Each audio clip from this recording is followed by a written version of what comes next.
Manusia dan hewan memerlukan makanan jika merasakan lapar. Hewan akan bergerak mencari mangsa. Manusia akan memasak atau membeli kebutuhannya. Lalu, bagaimana dengan tumbuhan? Makhluk hidup ini tidak berpindah-pindah tempat. Dan yang paling penting, tumbuhan tidak memiliki mulut. Ada yang tahu? Yups, benar sekali bahwa sama seperti makhluk hidup lainnya, tumbuhan juga memerlukan makanan, yaitu melalui proses fotosintesis. Yuk kita pelajari proses ini bersama.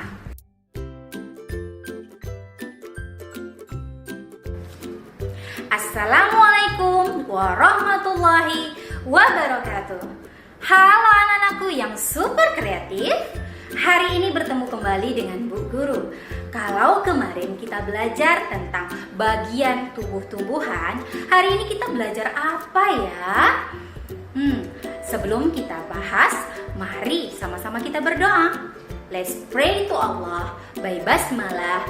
1, 2, 3. Bismillahirrahmanirrahim. Alhamdulillah. Semoga dengan bacaan bismillah tadi, kegiatan belajar kita menjadi lancar. Nah, anak-anak, hari ini kita belajar apa? Mari kita lihat tujuan pembelajarannya. Wah, anak-anak, ternyata hari ini kita akan belajar tentang fotosintesis, proses paling penting di bumi. Sekarang ibu mau bertanya, kira-kira anak ibu ada yang tahu bagaimana tumbuhan mencari makanan? Dan mengapa fotosintesis adalah proses penting yang ada di bumi? Ada yang tahu? Bingung ya? Cus, kita cari tahu apa sih fotosintesis itu? Ketika lapar, maka kamu akan pergi ke dapur, atau dibuatkan makan. Manusia dan hewan mendapatkan energi melalui makanan. Lalu bagaimana dengan tumbuhan? Tumbuhan menggunakan energi cahaya dari matahari untuk memproduksi makanannya sendiri agar tetap bertahan hidup. Nah, proses ini dinamakan fotosintesis. Bahan apa saja yang dibutuhkan untuk proses fotosintesis? Energi cahaya, air, karbohidrat, dan klorofil. Mari kita simak pembahasannya. Perhatikan gambar berikut ini. Nah, di sini kita ilustrasikan bagaimana sebuah proses fotosintesis pada tumbuhan. Tumbuhan dalam melakukan fotosintesis memerlukan beberapa zat atau beberapa unsur. Yang pertama, cahaya matahari. Tumbuhan sangat memerlukan cahaya matahari untuk melakukan fotosintesis. Sekarang kita lihat hal-hal apa saja yang dibutuhkan tumbuhan dalam melakukan fotosintesis. Yang pertama, energi cahaya. Energi cahaya dari matahari diserap oleh daun. Yang kedua, klorofil. Pada daun terdapat bahan spesial yang bernama klorofil. Bahan ini yang menangkap cahaya matahari untuk memulai proses fotosintesis. Klorofil berwarna hijau dan memberikan warna pada daun. Yang ketiga, air. Air yang tersimpan dalam tanah diserap oleh akar dan disalurkan oleh batang sampai ke daun. Keempat, karbon dioksida. Gas karbon dioksida diserap oleh daun. Gas ini merupakan gas yang dihembuskan manusia dan hewan saat bernapas. Karbon dioksida juga dihasilkan dari pembakaran kendaraan bermotor, aktivitas pabrik, dan sebagainya. Sampailah pada tahap proses fotosintesis.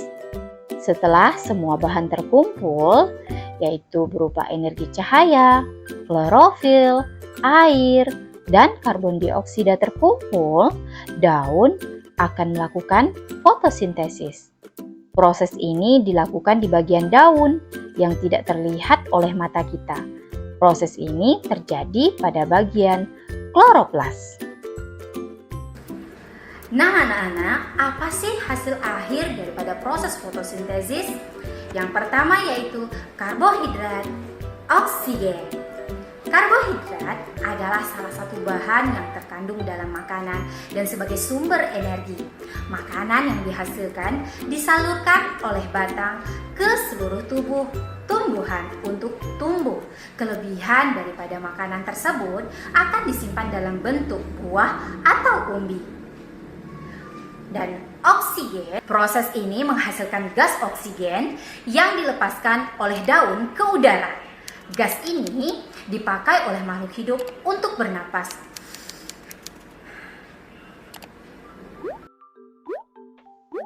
Sekarang sudah tahu kan dari mana oksigen berasal?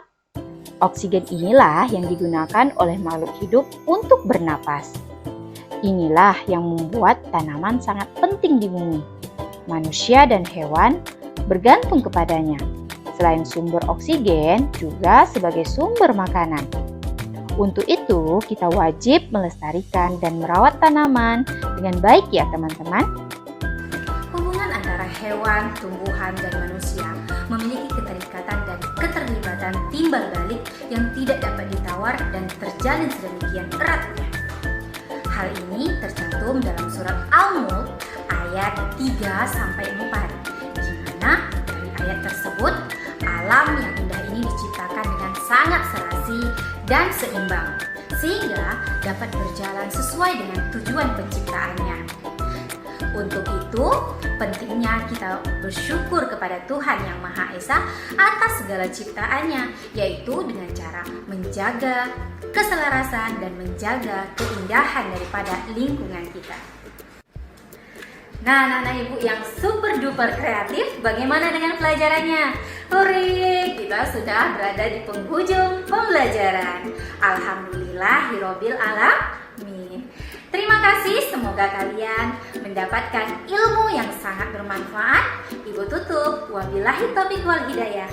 Assalamualaikum warahmatullahi wabarakatuh.